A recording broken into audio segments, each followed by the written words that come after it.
Te cedo la palabra. Gracias, Valeria, y gracias a Regina, a Julio, y felicidades a Emilio, que está por entrar de presidente. Si les parece, voy a pararme aquí al podio para hacer una presentación, que se me hace que es la manera Si me ayudan con las láminas de Julio, por favor. Más fácil para enseñarles lo que encontramos.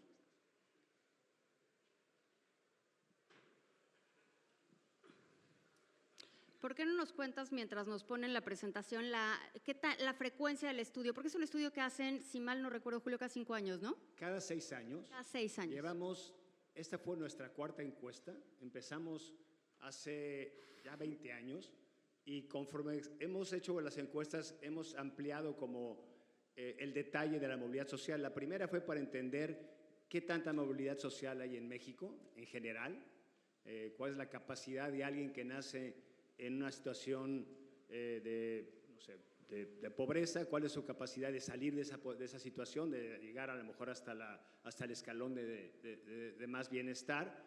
En la segunda encuesta, lo que hicimos fue segmentar esa pregunta de cuánto se mueve la gente en México para distinguir entre hombres y mujeres. Cuánto se mueven las mujeres, cuánto se mueven los hombres, quién se mueve más, quién está más sensible de caer si está en una posición de bienestar.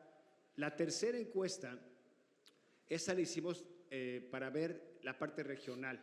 Entonces, podemos distinguir en si hay movilidad social o cómo está la movilidad social en el norte comparado con el sur, entonces distintas regiones de México, y vemos, pues, por ejemplo, que como es de esperarse en México, en el norte, hay mucho más movilidad social que en el sur, sustancialmente más. Entonces, si tienen la fortuna de nacer en el norte, es más probable que escapen su situación de origen si es negativa que en el sur.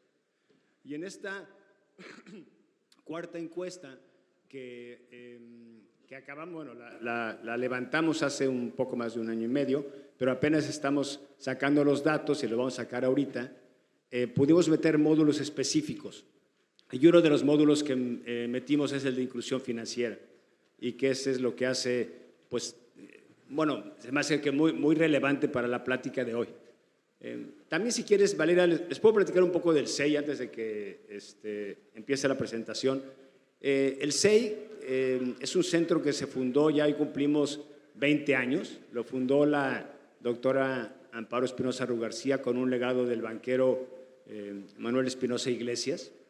Y en el centro lo empezamos nuestra vida con un documental precisamente con temas de banca.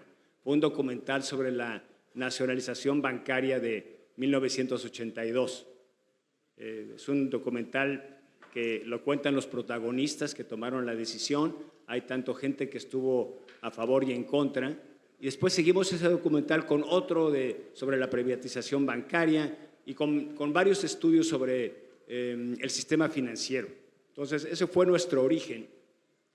Y después, recientemente, acabamos de hacer otro documental sobre la cancelación de Texcoco. Entonces, aquí, para efectos de anuncio, mientras que arreglan la presentación, estos documentales, el de la nacionalización bancaria del 82, como el de la cancelación de Texcoco, los pueden ver en la página del SEI o en YouTube, en el ceey.org.mx.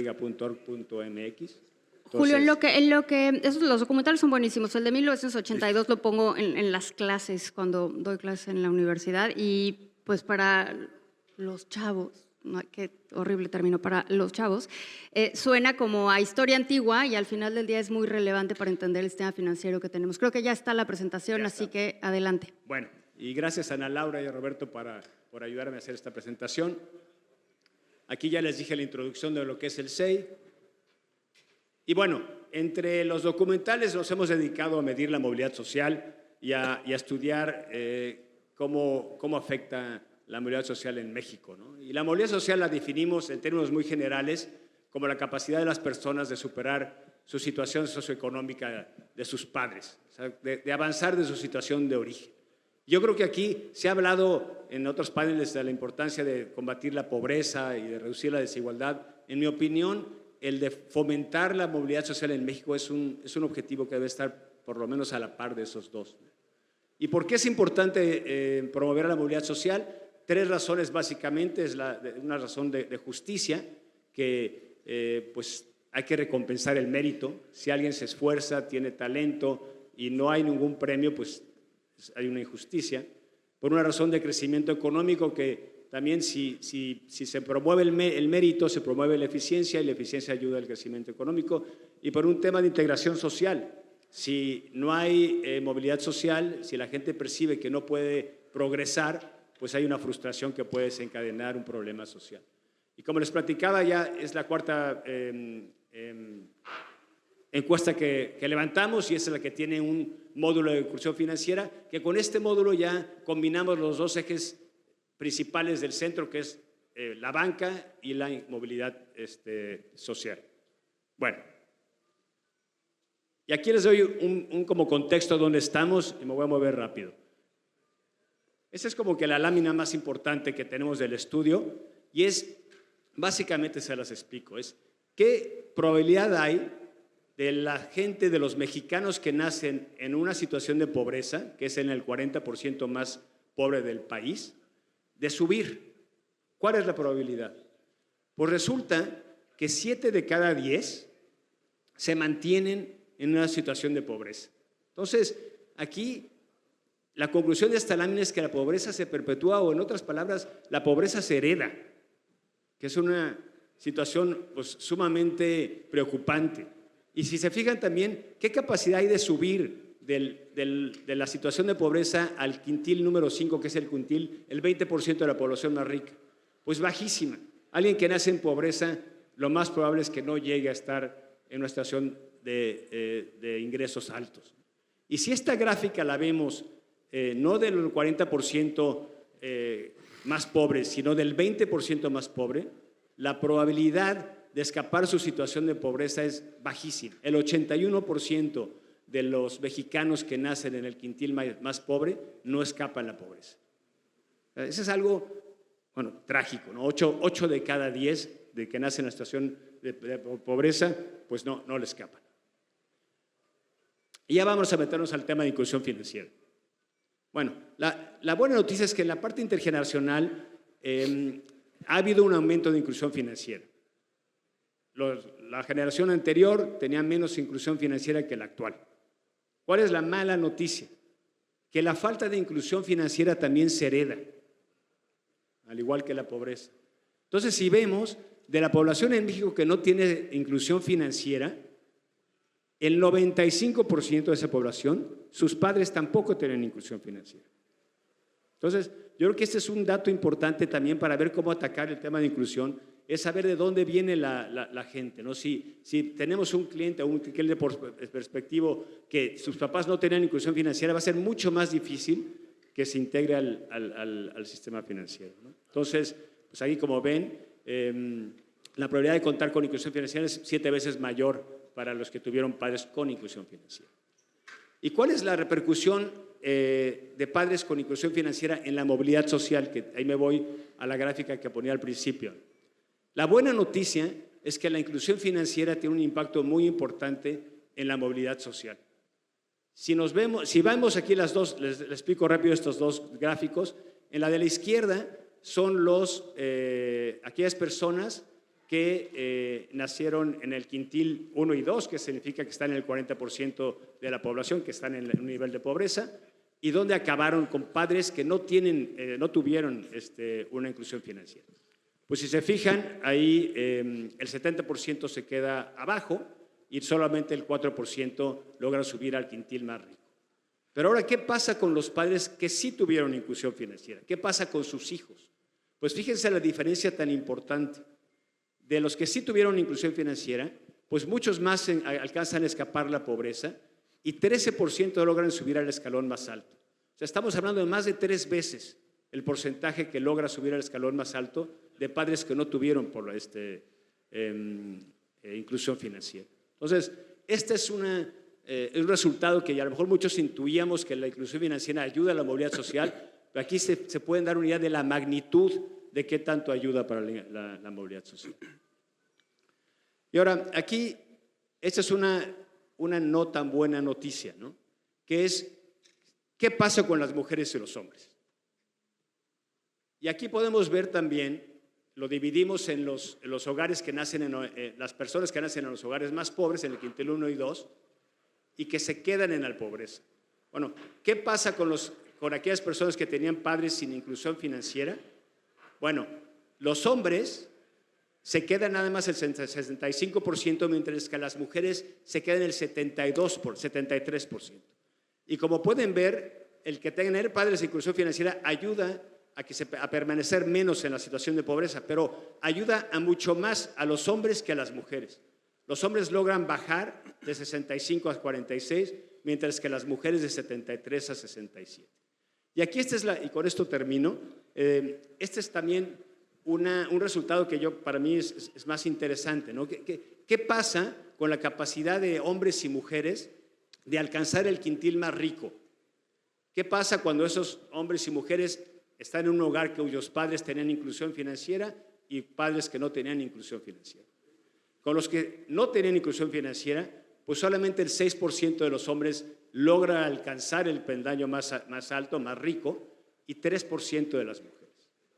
Y los que nacen ya en hogares que los padres tenían inclusión financiera, vean cómo se multiplica la probabilidad de llegar hasta arriba. De los hombres se multiplica de 6% a 22%, y de las mujeres de 3% a 7%. Claramente las dos son aumentos muy significativos, pero lo que pueden ver aquí es que los hombres les sirven mucho más, tiene mucho más impacto para los hombres nacer en un hogar con padres con inclusión financiera que con las mujeres. Y bueno, con esto termino. Gracias, Julio. Pues gracias, ahí claramente hay que hacer algunos notches, ¿no? Porque, notches de conducta para que la inclusión financiera y la educación financiera pueda servir, pues, de igual medida o también a las mujeres.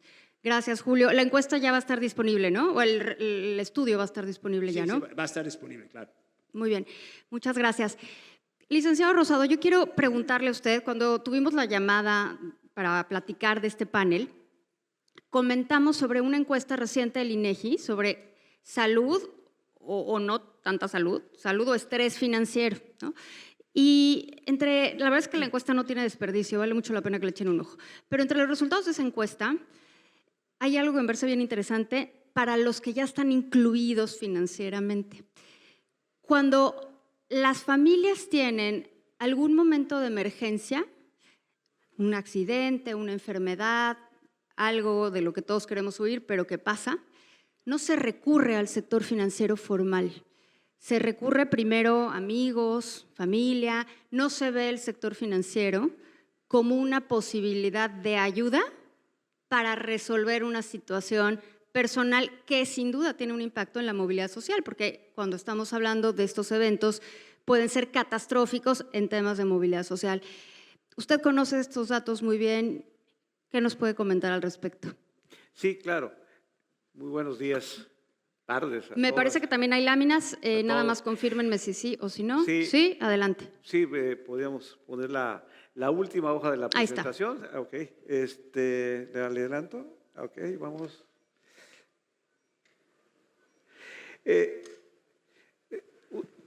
El tema que planteabas, ¿a quiénes recurren cuando tiene una emergencia los mexicanos? O sea, la gran mayoría recurre al crédito informal, que es el que está del lado rosa. Y una minoría, una cantidad menor, recurre a la deuda formal. ¿A quién se recurre cuando se tiene una emergencia? El primer punto es entender por qué recurrir al crédito cuando se tiene una emergencia. Cuando se tiene una emergencia, lo primero que se tiene que recurrir es a un fondo propio de contingencia. El segundo punto sería tener una cobertura de seguros. Y por último, recurrir a una instancia de crédito, idealmente lo familiar. Lo que dice la Encuesta Nacional de Salud Financiera, en primer término, no viene ahí la barra, es que solamente una tercera parte de las mexicanas y mexicanos tienen por lo menos guardados una quincena o más para resolver un tema de... Una quincena o más, puede ser hasta 2 o 3 meses.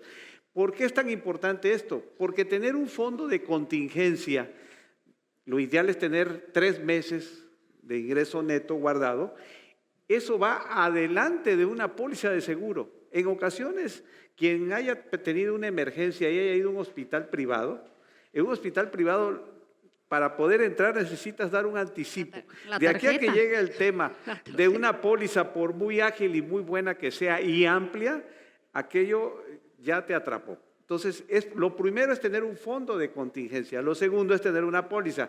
¿Qué sucede con los mexicanas y mexicanos? La mitad de la población recurre a la informalidad y dentro de esa informalidad a lo que se recurre fundamentalmente es a los familiares, en primer término, y en segundo término a los amigos. Yo sostengo que el banco que tiene los mayores activos del país es Bantía, ¿no? Recurren a la tía, a la abuelita, a la mamá. Ese es el banco que tiene los mayores activos y la mayor cartera de crédito de este país.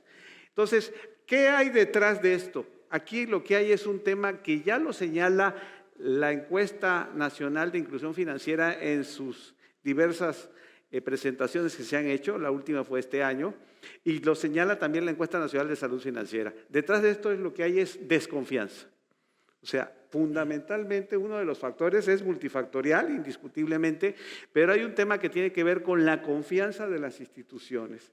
Todavía hay historias en los mexicanos que tienen más de 50 años conectadas con la nacionalización bancaria, la privatización y todo lo que pasó en el 94-95. Eso afecta para los millennials y los centennials, es historia antigua, es edad media. Pero para los que tenemos más de 50 años es historia real y muchas veces fue una experiencia amarga. Entonces, ahí hay una parte de la historia. Esta información se transmite en el entorno familiar y también no ayuda mucho todo lo que ha ido sucediendo en el paso de los años de algunas instituciones que se han tenido que ser intervenidas y finalmente canceladas su licencia bancaria o de otro tipo. Entonces, aquí hay un tema que tiene que ver con la confianza. Es fundamental en la parte que da el estudio de movilidad social. El tema de la inclusión financiera está conectado directamente con el género y también está conectado directamente con la posibilidad de nacer en un hogar donde se hable del manejo del dinero. Ojo, no de finanzas, no de temas financieros, simple y sencillamente de la buena gestión del dinero. Cómo se obtiene, cómo se debe gastar, qué cosa es un banco, qué cosa es una cuenta bancaria y ya más después otro tipo de cosas. Se tiene que hablar necesariamente con las niñas en especial, porque ya vimos cómo pega el tema de género, y con los niños en general, del tema de la buena gestión del dinero. En la encuesta, me voy a permitir referir, y con eso termino mi intervención. Del lado izquierdo están los datos de la encuesta. ¿Qué sucede con las mexicanas y mexicanos que cuando fueron niños en su entorno les hablaron del dinero? El 21% de esas niñas o niños afortunados que en su entorno les hablaron de dinero, su salud financiera es buena. A diferencia de los que no les hablaron el dinero, que baja drásticamente del 21 al 8%. Entonces, es fundamental hablar del dinero. Para terminar mi intervención, quiero hacer una pregunta que siempre hago cuando me invitan. Que levanten la mano, por favor, quiénes de los que están aquí, cuando fueron niñas o niños, su papá, su mamá, su abuelita, una tía, un tío, alguien del entorno familiar, les habló del dinero, del manejo del dinero. Que levanten Pues la mano. es que aquí es puro banquero. A todos, ¿no? A ti también, Blanca. Es el mejor dato que he obtenido. Quedan en primer lugar, en segundo Pero lugar es que fue la es una Universidad muestra Autónoma muy de Nuevo León. autoseleccionada. En segundo lugar fue la Universidad Autónoma de Nuevo León. Pero es que es un dato. Aquí hubo más de un 20% de los que están aquí que no levantaron la mano. Y estamos en la convención bancaria. Entonces, ahí está uno de los temas, ¿no? O sea, muchas gracias. Gracias, licenciado. Hugo, ahora te toca a ti hablar por la banca. Vamos a entrarle. Y algo que es importante y que por lo menos para mí es como duda, la banca, ¿cuál es el rol de la banca? Porque cuando hablamos de inclusión y de movilidad social, creo que sí vale la pena preguntarse, ¿es un tema de mercado? O sea, ¿se resuelve únicamente solo? ¿No? Porque pues cuando vemos los datos de inclusión, ahí van, ¿no? Tiene que haber nudges. ¿Qué rol está haciendo la banca? Yo creo que han cambiado muchas cosas, pero me gustaría oír lo que tú estás viendo. Mira, yo creo que lo primero que tenemos que recordar es que el core de la banca es esencialmente la intermediación. O sea, nosotros tomamos dinero de los ahorradores y se lo prestamos a gente que necesita para crecer o para generar esa movilidad social, ¿no? Y entonces para nosotros es de mucho interés la inclusión financiera, porque la inclusión financiera nos permite que el negocio sea más grande. Entonces, la inclusión financiera les da negocio. Es claro que sí, y es un elemento esencial, y la conciencia que tenemos que tener la banca sobre que nuestro rol en la inclusión financiera es fundamental, el impulso y la generación de estrategias para sucederla tiene que ver con nuestra perspectiva de crecimiento de negocio. Entonces, de entrada tenemos un rol súper importante. Luego, a veces en ciertos nichos, en ciertos segmentos, la banca no está dando la respuesta correcta a la pregunta esencial que es ¿por qué necesito un banco? ¿No? Es decir, lo damos, por ejemplo, el extraordinario crecimiento en el empleo en los últimos 10, 15 años ha hecho que mucha gente se incluya, porque pues una persona que se está empleando dice, necesito un banco porque ahí me van a depositar. Entonces, la razón de tener un banco pues es, necesito tener un banco. Pero tú piénsate en un dueño de un estanquillo, de la tiendita de la esquina, que ya cada vez hay menos, pero todavía hay muchas. Y hay ferreterías, y hay peluquerías, y hay muchas tiendas pequeñas en cada esquina en los barrios mexicanos. Tú piénsate que esa persona, cuando llega alguien y le paga en efectivo, agarra el dinero y lo mete en un cajón abajo del mostrador. Y ese dinero que está abajo del cajón es con el que le paga cuando viene el de los refrescos, le paga, viene el de las papas, le paga, viene la pareja y le dice, oye, voy a ir al mercado porque le da el dinero de ahí. Y entonces el capital de trabajo de los comercios, la mayor parte de los comercios en México está en efectivo debajo del mostrador. Es el capital de trabajo. Y nosotros no hemos sabido cómo darle respuesta a, oye, es que deberías de llevar ese dinero al banco y empezar a transaccionar electrónicamente, porque entonces te empiezo a ver, y si te empiezo a ver te puedo ayudar a crecer. El tema es que es como súper tonto agarrar la caja, ir al banco, depositar el dinero y luego tratar de hacer todas las transacciones en el móvil, ¿no? Ya olvídate de si con cheques, con el móvil. Yo creo que hoy la tecnología nos está permitiendo empezar a dar los primeros pasos. Lo hemos intentado muchas veces, Lo hemos intentado, pero las terminales son costosas y entonces tienes que financiar un ejercicio que no necesariamente la transaccionalidad va a pagar el costo de las máquinas. Entonces hemos fracasado muchas veces en ese ejercicio. Pero yo creo que la tecnología ya nos puso en ese momento donde sí somos capaces de llegar al último estanquillo, a darle la respuesta correcta a la pregunta es ¿por qué tengo que abrir una cuenta bancaria? Y tengo que abrir una cuenta bancaria porque puedo empezar a cobrar dinero electrónico y eso me permite relacionarme con un ecosistema distinto al que no estoy acostumbrado, me permite crecer y me va a permitir tener acceso a crédito en el futuro, si es que si lo necesito un crédito moderado, porque luego el de la tía y el de la familia es barato, pero cuando te sales del entorno familiar vas perdiendo amigos. Ahora, no todo es, porque esto estamos hablando como de entornos urbanos, ¿no?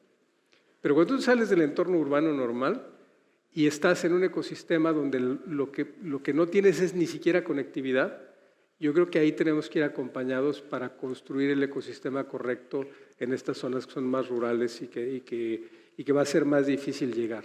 Yo creo que paso a paso. Y luego decir que la política pública siempre ayuda, ¿no? La política pública bien instrumentada siempre ayuda y si no, pues vean el caso de China, el caso de España, el caso de Perú, el caso de Brasil, el caso de la India. La política pública ayuda a que la inclusión sea a veces muy forzada en estas políticas públicas y a veces de forma muy amigable. Pero yo creo que hay tres instancias. La banca tiene un rol muy importante, la tecnología ya permite llegar a rincones que antes eran inimaginables Y la otra, el otro componente importante es la política pública. Yo creo que el punto clave en este momento va más allá de la inclusión, o sea, de inclusión en el sentido de tener un producto financiero, sino ya abriste tu cuenta, ¿no? Y ahora, ¿qué haces con esa cuenta? O sea, que no solo sea como, pues aquí me depositan y con esto hago las compras en el súper con mi tarjeta de débito, sino que se vuelva verdaderamente una herramienta.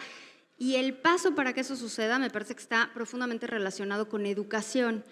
Y ahí, Julio, dado el estudio que ustedes hicieron y los estudios que han hecho a lo largo de los años de movilidad social, ¿cuál es el rol de la educación? Porque no es solo, creo que no es solo, ya lo mencionaba también el licenciado Rosado, hablar de dinero, ¿no? Sí, hay que hablar de dinero, pero hay un tema de educación y en temas de género, lo que mencionabas es impresionante. ¿Cuál es la hipótesis que puedes aventurar sobre por qué existen esas diferencias en educación financiera entre hombres y mujeres y qué se puede hacer? Hay varios temas aquí, ¿no? Como dices, no porque tengas inclusión, que te den una cuenta digital, vas a poder aprovechar esa situación para sacarle jugo a la inclusión financiera, ¿no? Un ejemplo claro, y aquí Roberto Vélez, director del CEI, hizo un estudio al respecto, son las tarjetas que le dan a los adultos mayores con la pensión. Reciben el dinero ahí, luego sacan el dinero en efectivo y no están dentro del sistema. Están teniendo una tarjeta digital, pero no la aprovechan, ¿no? Y yo creo que tiene que ver con la educación. Y la educación, digo, hay estudios que muestran que hay países con educación que tienen menos grados de educación que en México, pero que tienen mayor inclusión financiera. Pero es un tema, ahí es claramente que no siempre la educación se traduce en mayor inclusión financiera comparado con otros países. Sí hay una relación que entre más educados, más inclusión financiera. Eso es clarísimo. Pero se me hace que no se está aprovechando lo suficiente la parte de educación en México, y ahí tiene que ver también con la calidad. Y yo creo que un punto que yo he tratado de impulsar y creo que es algo que deberían de hacer aquí en la Asociación de Bancos es meter una materia de educación financiera en primaria. Así. Yo creo que tratar nos enseñan la fotosíntesis y no nos enseñan qué es una tasa de interés. Sí, y yo creo que muchas de las cosas que aprendemos en la escuela no sirven de tanto o de mucho. Y creo que una materia de inclusión financiera en primaria, bien diseñada, porque ese es otro elemento, ¿no? Porque no todo el mundo habla de educación financiera como la panacea. No, tiene que estar bien diseñada, hay que entender los obstáculos, de dónde viene la gente. Pero sí creo que si se lograra hacer algo ya generalizado junto con la Asociación de Bancos, con la SEP, que realmente se dedique el tiempo que requiere aprender de finanzas, se me hace que eso sería un hitazo. Y regresando al tema de género, creo que decía Óscar, y también nuestros estudios lo corroboran, que la parte de familiar, todas las costumbres que tienen de hablar de dinero con los hijos, es clave para la inclusión.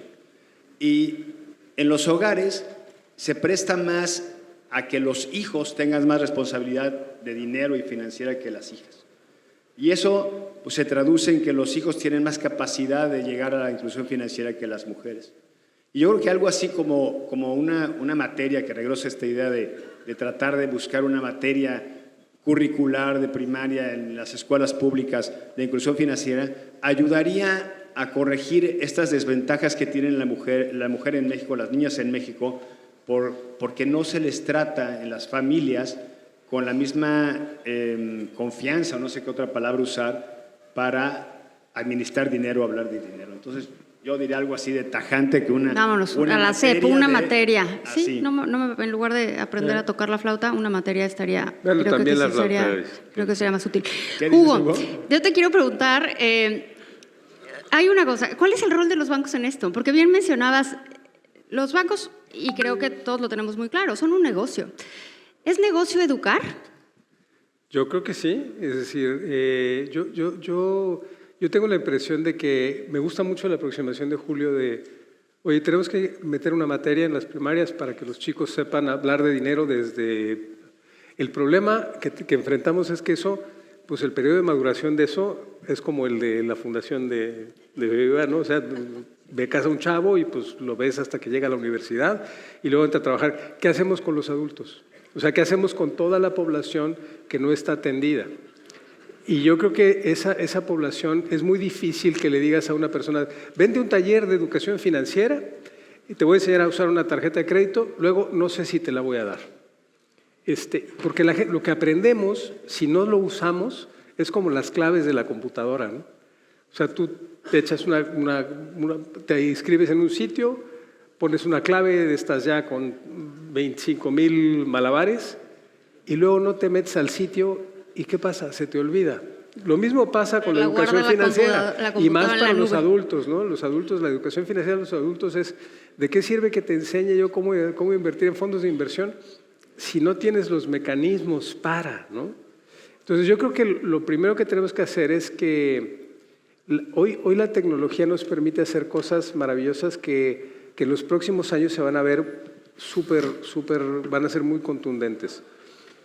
Hoy el segmento masivo, tanto de personas físicas como de pequeñas empresas, es imposible coacharlos y asesorarlos como asesoramos a una pyme de mayor nivel, a una empresa de mayor nivel o como asesoramos a nuestros clientes patrimoniales de mayores ingresos. Porque ahí tenemos una banca de relación donde tenemos un uno a uno y un asesor que está coachándole cómo hacer las cosas mejor en el entorno y la complejidad que tienen.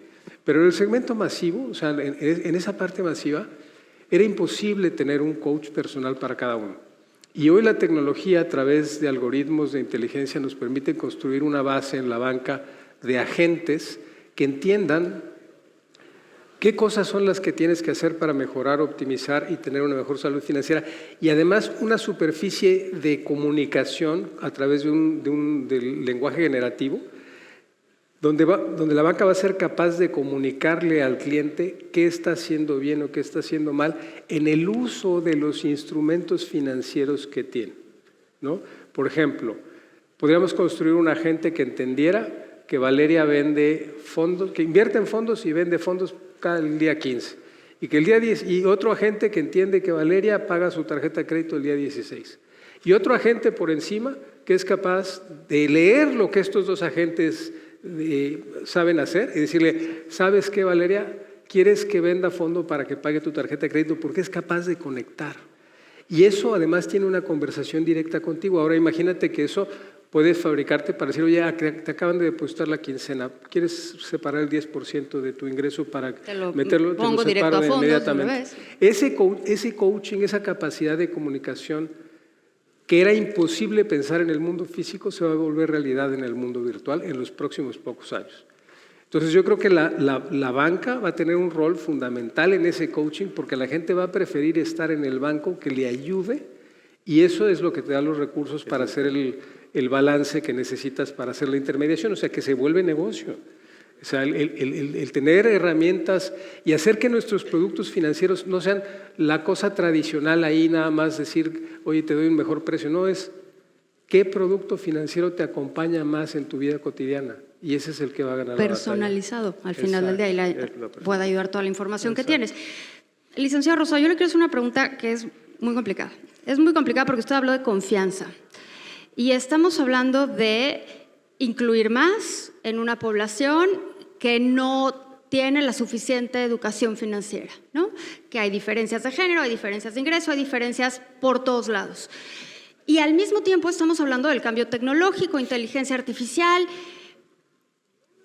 y la autoridad, porque al final del día la Conducef pues ayuda cuando hay estas disputas o cuando hay estas diferendos entre lo que una persona vive o siente que sucedió o le sucedió y lo que la institución financiera percibe de lo sucedido.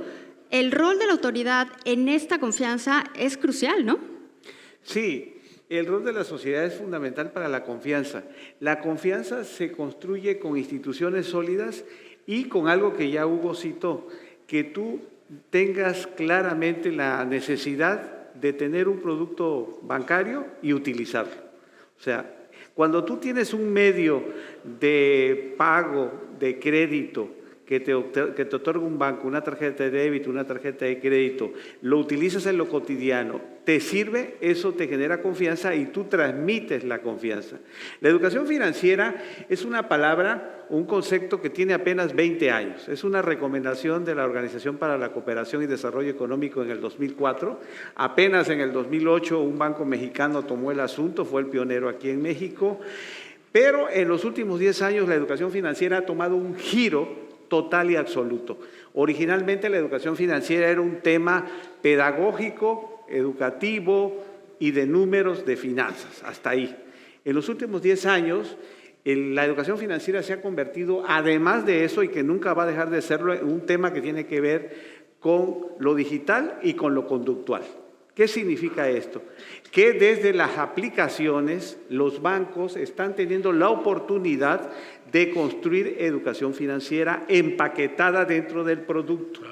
Dicho de otra manera, en el 2004, en el 2010, los bancos que tenían un área de educación financiera la tenían en el área de promoción social. Esto no es un tema social, esto es un tema de negocios. La educación financiera, que se oiga lejos y fuerte, debe ser y es parte del modelo de negocios del banco. Aquí Hugo fue modesto, pero ellos van bastante avanzados.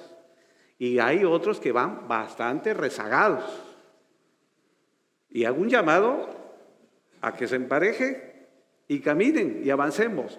¿Por qué la educación financiera es negocio y debe estar empaquetada? Porque dentro de la aplicación, con el uso de lo digital, de las ciencias del comportamiento, del marketing y de la economía conductual, se puede llevar al cliente de manera personalizada a que efectivamente aparte, guarde, ahorre. Y eso genera captación, eso es parte del negocio de intermediación, ¿no? También se tiene que llevar a que el cliente pague oportunamente, que no rebase límites. Hay que darle los empujones, como se dice en la economía conductual, cuando ya está en el borderline o se está acercando. Eso genera pago puntual. Entonces la educación financiera es negocio, porque para el banco es negocio que tener clientes acreditados que vayan pagando puntualmente lo mejor posible. También todo eso genera experiencia, genera fidelidad. Mi exhortación aquí pues es que la educación financiera se empaquete en los productos, cada producto será diferente, pero también se ha avanzado tanto que digitalmente se puede construir dentro de una sola aplicación la parte de captación, la parte de crédito y muchas cosas más. Entonces, por ahí está el futuro. La educación financiera siempre se me ha señalado y la pregunta que se me hace es, y me voy a adelantar, ¿qué va a hacer el gobierno? Ya se dijo aquí una parte, políticas públicas del gobierno. Yo creo que en la educación financiera, más que responsables, hay actores. ¿Quiénes son los actores de la educación financiera? En este país o en cualquier país, básicamente son 5. El primero son ustedes, no el gobierno, no anden volteando al gobierno, ustedes. Ustedes tienen que hacer su propia encuesta personal de salud financiera. A ver cómo están. ¿Dónde están parados? Aquí la respuesta. ¿Dónde están parados? ¿Dónde están paradas? No vaya a ser que manejen mucha teoría económica y financiera y estén enredados en un laberinto de meses, de pago de meses de tarjeta de crédito. Yo conozco casos así.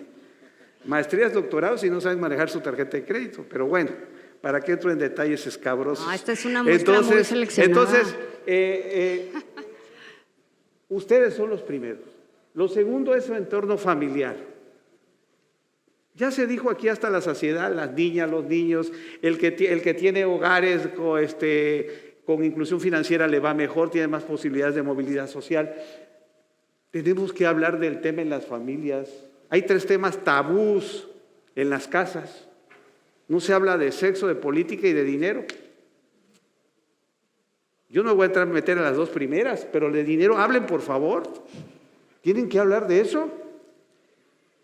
Sobre todo con las niñas, porque también lo dice la encuesta, la nuestra y la de ellos, de que a las niñas les va mal.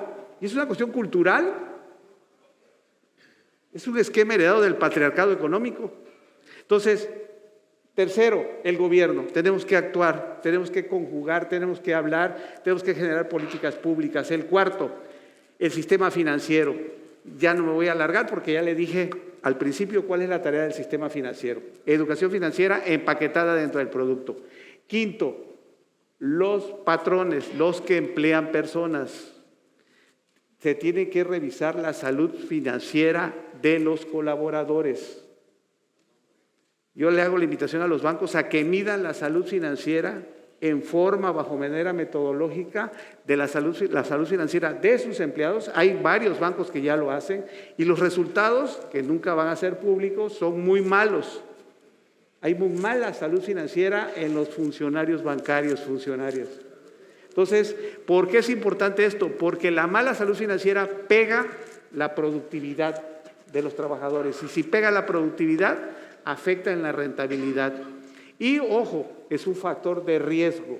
Un trabajador emproblemado, enredado, endrogado, como decimos coloquialmente, es un factor de riesgo. Puede empezar a tener malas ideas. Entonces, hay que cuidar la salud financiera de los colaboradores, sobre todo los que están en el área informática y manejan datos. Pues gracias por las recomendaciones. Yo quería cerrar justo con la pregunta de las recomendaciones, pero creo que ya nos dio 5 puntos muy importantes. Así que, Julio, ya para ir cerrando, porque el tiempo apremia, ¿qué recomendaciones de mejores prácticas? No voy a decir de política pública, porque esto de echarle la bolita siempre a alguien más, ¿no? Acaba siendo muy cansado y pues uno pierde la paciencia, porque si siempre esperas que alguien más lo haga, pues mejor siéntate, ¿no? Entonces, ¿qué recomendaciones, qué mejores prácticas hay para lograr inclusión financiera, pero ojo, para la movilidad social? No perdamos de vista eso, no es solo abrir una cuenta, sino lograr inclusión para la movilidad social. Ya Oscar mencionó varias, ¿no? Pero a mí me gustaría cerrar diciendo que a nosotros en el CEN nos interesa el tema de movilidad social y sentimos que es un asunto pendiente. Y claramente vimos con el estudio que la inclusión financiera ayuda a la movilidad social. Y no es un tema altruista. La movilidad social es un tema que ayuda a la economía, que promueve el mérito. Entonces, claramente es algo que vale la pena hacer. Y lo que pregunta sea más puntual, que como de recetas es difícil, ¿no? O sea, yo creo que una parte es entender cuáles son los obstáculos hacia la inclusión financiera, que son, por ejemplo, si naces en una familia que los padres no tienen acceso, si eres mujer, si tienes una condición socioeconómica pues, más baja, si naces en el sur en lugar del norte, todo eso son obstáculos que yo creo que es importante detectar para pues, diseñar los productos financieros. Y yo regreso a la idea que te dije al principio, yo creo que una materia de educación financiera en primaria sería sumamente pues, benéfica para el país. Yo creo que diseñada bien, como tiene que estar diseñada considerando pues, todo el diagnóstico que hemos hecho nosotros, que claramente pues, tienes que identificar cómo está no es fácil, ¿no? Pero yo creo que sí se puede llegar a algo de una materia bien armada en la que le ayudes a los niños que no tienen la suerte de tener un hogar con esa cultura a integrarse al sistema financiero. Y sí creo que es algo factible y es algo que combina pues, a distintos jugadores, ¿no? Combina al gobierno, combina a los bancos, combina a los órganos reguladores, combina a la sociedad civil. Y yo creo que una meta así de clara de armar una materia curricular de inclusión financiera en primaria,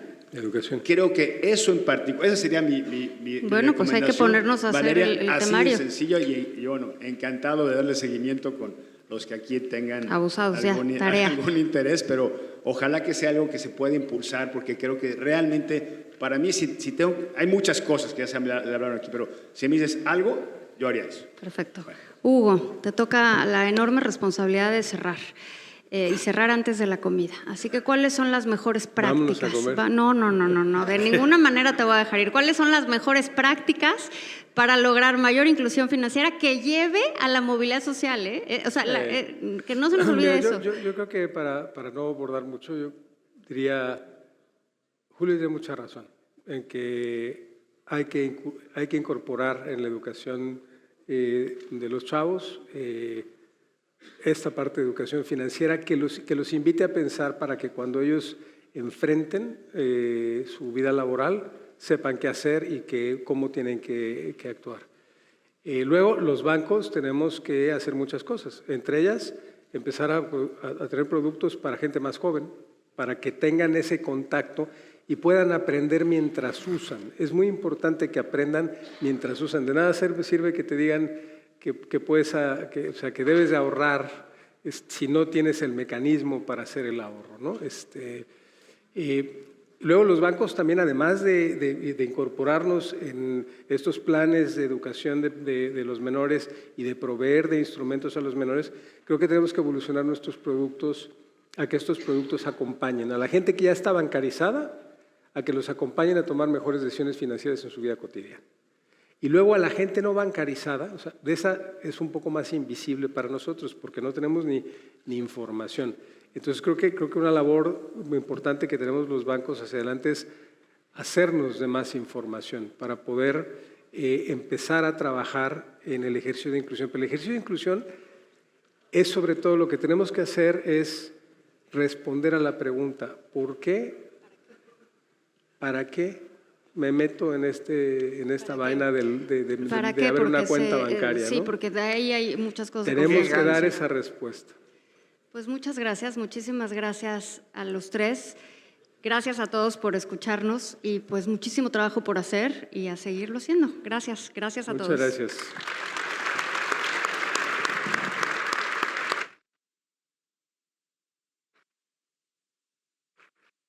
Agradecemos a nuestros panelistas. Quiero revelar que aún hay que avanzar en la